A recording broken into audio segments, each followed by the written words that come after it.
పల్లె పండుగ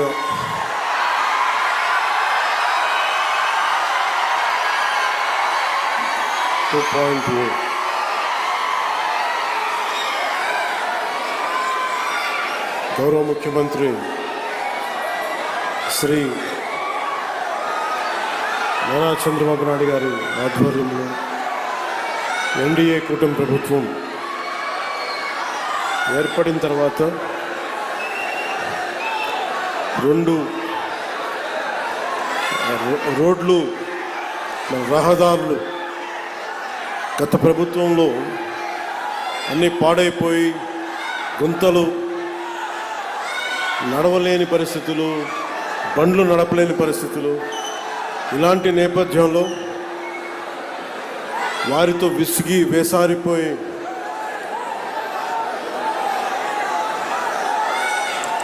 కూటమి ప్రభుత్వానికి మీరందరూ మద్దతుగా నిలబడినందుకు మనస్ఫూర్తిగా మీ అందరికీ నా కృతజ్ఞతలు.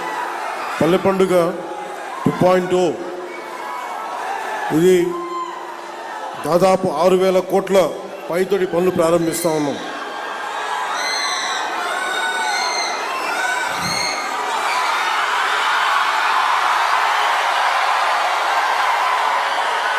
కోనసీమ రావాలంటే భయం నాకు.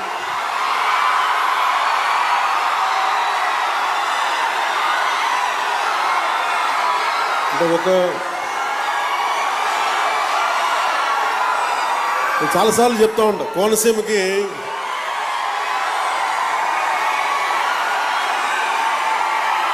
ఈ మట్టిలో, ఈ నేలలో అగ్ని ఉంటుంది. అంటే ఖనిజ నిక్షేపాలు ఎప్పుడు బ్లోడ్ జరుగుతూ ఉంటాయి. ఈ తిండి తిన్న మీకు, ఈ గాలి పీల్చిన మీకు ఎంత తెగింపు, ఎంత పౌరుషం ఉంటుందో నేను బాగా అర్థం చేసుకున్నాను.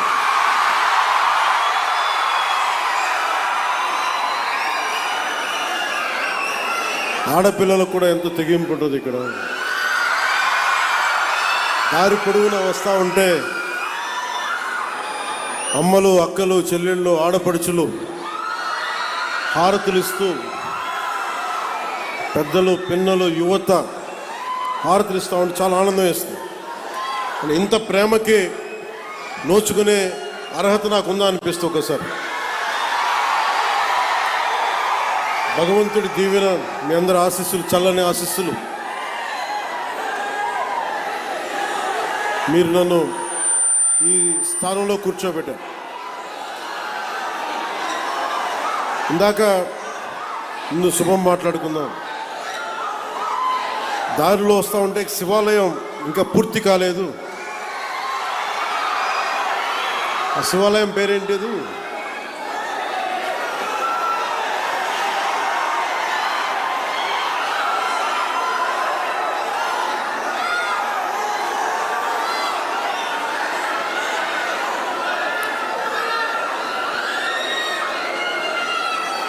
తీసుకో.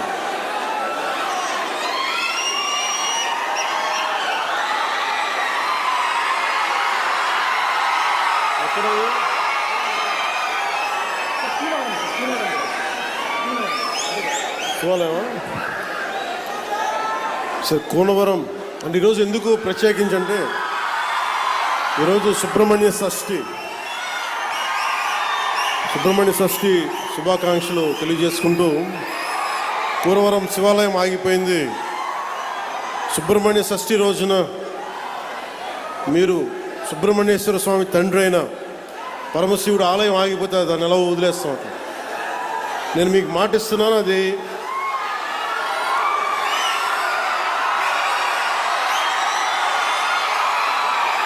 పూర్తి చేద్దాం.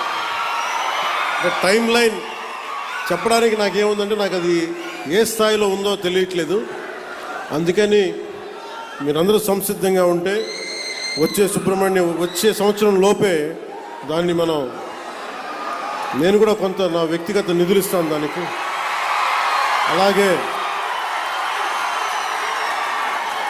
అలాగే మన ఎండోమెంట్స్ డిపార్ట్మెంట్తో మన మంత్రి గారితో కూడా మాట్లాడి దానికి కావాల్సిన నిధుల్ని నేను సమకూర్చి మీకు పరమశివుడు ఆశీస్సులు ఉండేలాగా మనందరికీ ప్రయత్నం నేను చేస్తాను. ఏంటమ్మా మీ లెటర్స్ ఇవన్నీ? ఏం రాశారు లోపల ఇవన్నీ? చదివి మీకు పంపిస్తాను.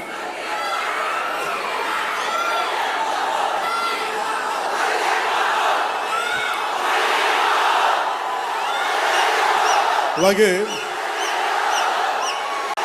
కోనసీమ జిల్లా మినీ గూడ్స్ యూనియన్ డ్రైవర్ సోదరులందరికీ కూడా జీవో 20,000 ఏదో పెట్టారు. కొత్తగా వచ్చిన GO spot case, spot cash అనేది మీరు చెప్తా ఉన్నారు. దీన్ని ఒకసారి అధికారులతో మాట్లాడి, ఇలాంటి పిచ్చి పనులు చాలా చేశారు. గ్రీన్ ట్యాక్స్ తగ్గించాం మనం, అందుకని దీన్ని ఎలా కరెక్ట్ చేయాలి ఒకసారి అధికారులతో మాట్లాడి మీరు ఇబ్బంది పడకుండా దీని మీద ఒక ప్రయత్నం చేస్తాను. సో అంతేగాని మీరు నన్ను రోడ్డు మీద ఆపేసి గొడవలు పెట్టుకోకండి నాతో. ఒకసారి ప్రేమ ఎక్కువ ఉన్న చోట ఏమైపోతుందో హక్కు వచ్చేస్తుంది. సో ఆ హక్కుతో అంటే ముఖ్యంగా నేను పర్యటనలోకి వచ్చినప్పుడు చూసే ప్రతి ఒక్కరికి, వచ్చే ప్రతి ఒక్కరికి, ప్రేమతో పలకరించే ప్రతి ఒక్కరికి కూడా నా విన్నపం, నాకు సెక్యూరిటీ ఇబ్బందులు ఉన్నాయి నాకు. సో ప్రతిసారి బయటికి రావాలంటే అది బుల్లెట్ ప్రూఫ్ వెహికల్ అవటం వల్ల డోర్ చాలా బరువు ఉంటుంది. అలాగే ఒకసారి రోడ్ల మీద నుంచి బయటకు వద్దామంటే కొన్నిసార్లు సెక్యూరిటీ సిబ్బంది, అధికారులు కూడా మాకు ఇబ్బంది అవుతుందండి. అంటే మీరు మన అభిమానులు కానీ, మనల్ని ప్రేమించే జనసేన అభిమానులు కానీ ఎంత బలంగా ఉంటారంటే, ప్రధానమంత్రి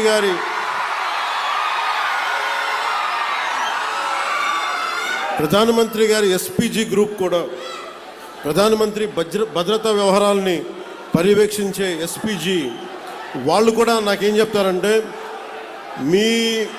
మీ వాళ్ళతో మేము పడలేం. ప్రధానమంత్రి గారికి మేము ఏ పర్యటనకు తీసుకెళ్ళినా, మేము కాశ్మీర్లో పర్యటన పెట్టుకున్నా మాకు ఇబ్బంది ఉండదు, మాకు భయం ఉండదు. కానీ మీరున్న సభలకి రావాలి, మీ జనంతో రావాలి అంటే మీ ఉత్సాహాన్ని ఎలా ఆపాలో తెలియట్లేదు మాకు. మీరు అందరూ అంత మిలిటెంట్గా ఉంటారు, అంటే ప్రేమ చూపించినలాగే ఉంటుంది మీది. చాలా రా లవ్ మీరు. అలాగే మీరు గొడవ పెట్టుకున్నా కూడా అంతే గట్టిగా ఉంటుంది. అంత గొడవ పెట్టుకుంటేనే కదా గత ప్రభుత్వంతో మనం పల్లి పండుగ 2.0 చేసుకోగలుగుతున్నాం. అంటే మీరే లేకపోతే, మీ ఉత్సాహమే లేకపోతే, మీ తెగింపే లేకపోతే ఈరోజు కుటుంబ ప్రభుత్వం ఈ పరిస్థితులు అయితే ఉండేది కాదు. గంటాపదంగా చెప్పలేదు.